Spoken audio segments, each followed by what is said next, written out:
All right, welcome back to the channel. It's your boy Fanon, and in this video, we are going to talk about Devin Haney and Gervonta Tank Davis and the fight that may very well be next if the WBA does what they said that they're going to do.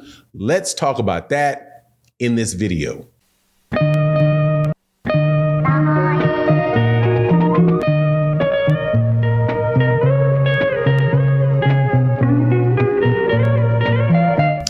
All right, welcome back to the channel. It's your boy Fanon. We just had a very good fight last night with Devin the Dream Haney, and I'll say it one time on a video, Lord Devin Haney, that's for the Devin Haney fans, and George Kambosos for the Undisputed Championship at lightweight.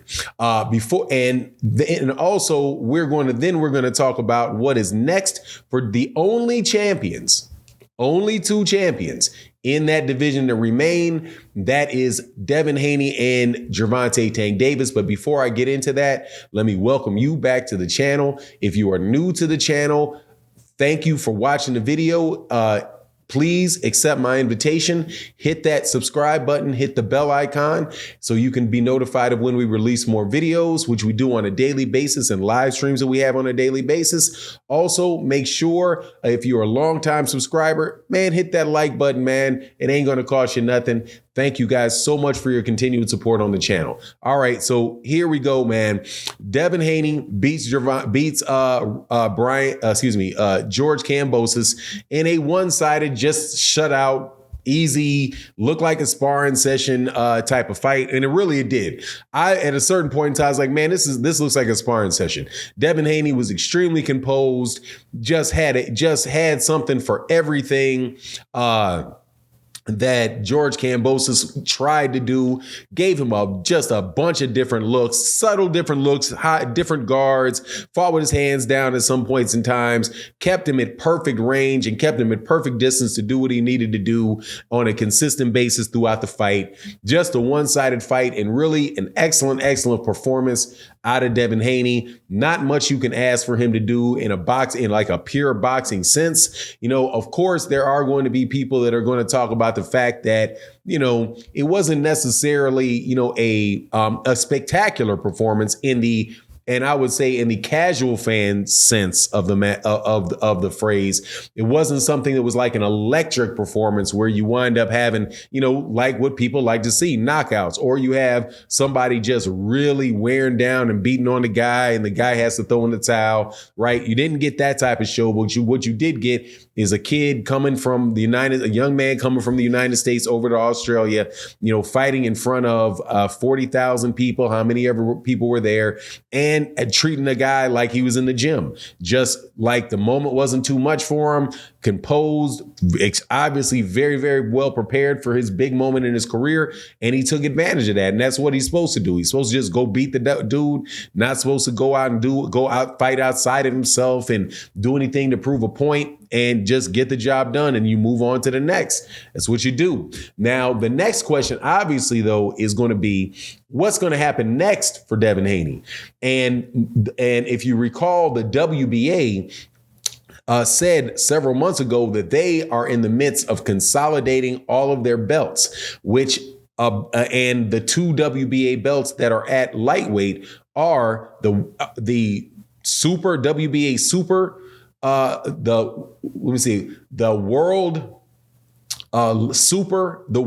Super Lightweight Champion, right? Or the Super World Lightweight Champion. Not quite sure exactly what the phrasing is, but there's the WBA Super Champion, and then there is the WBA Regular Champion, and they are consolidating those belts and making it so. For example, you have Staniansis at welterweight. That is the WBA Regular Champion. You have Errol Spence Jr., who is the WBA Super Champion, and those two, if not, there has not been ordered yet, but they were having the mandatory for Errol Spence Jr. is Staniansis, and if they do not get that fight done with Terrence Crawford, he very well may be ordered to fight him.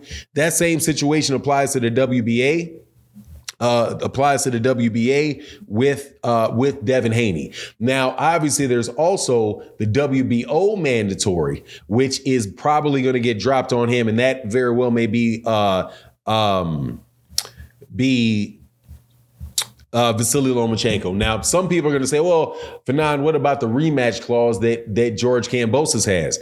After last night, I am betting you that they try to find some way to pay him some step aside money for that fight and just say, hey, man, we don't know if we can sell this fight again, because on the real, if he has a rematch clause, to have to go over there to Australia to fight George Kambosos again is just going to be an absolute dud. I don't think there's anybody that think that that's going to be a competitive fight. However, he most definitely does. If George Kambosos exercises his rematch clause, then it is what it is. They got to go out there and got to go try to do it again.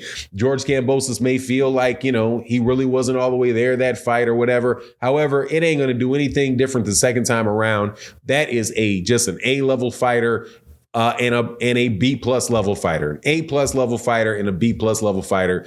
And that fight is going to turn out that way between the two of those guys.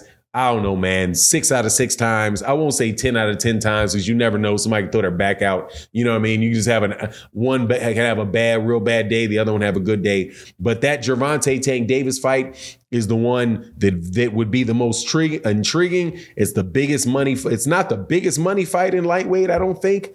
That still may be the fight with Ryan Garcia, but that's definitely going to be the fight that I think most boxing fans are going to clamor to see, because those guys are clearly the top 2 dudes in that division. Now, as far as who's the top guy in the division, I'm going to tell you, man, I think that that's just a story of what do you think is important, right? If you think it's the belts, it's definitely going to be Devin Haney. If you think it is the money and you think it's who's the big attraction and all that, it's definitely going to be Gervonta Tank Davis. So, it is, what is kind of like, what do you think is most important? If you're talking about who the best fighter is, it very well may be Vasily Lomachenko, because I know that there are going to be a bunch of people that are going to say, nah, man, if this is Lomachenko against against Devin Haney, man, that fight could have been very, very different. And I'm one of the people that will tell you that I think that fight it definitely would have been different with Vasily Lomachenko than it would have been with George Kambosos. However,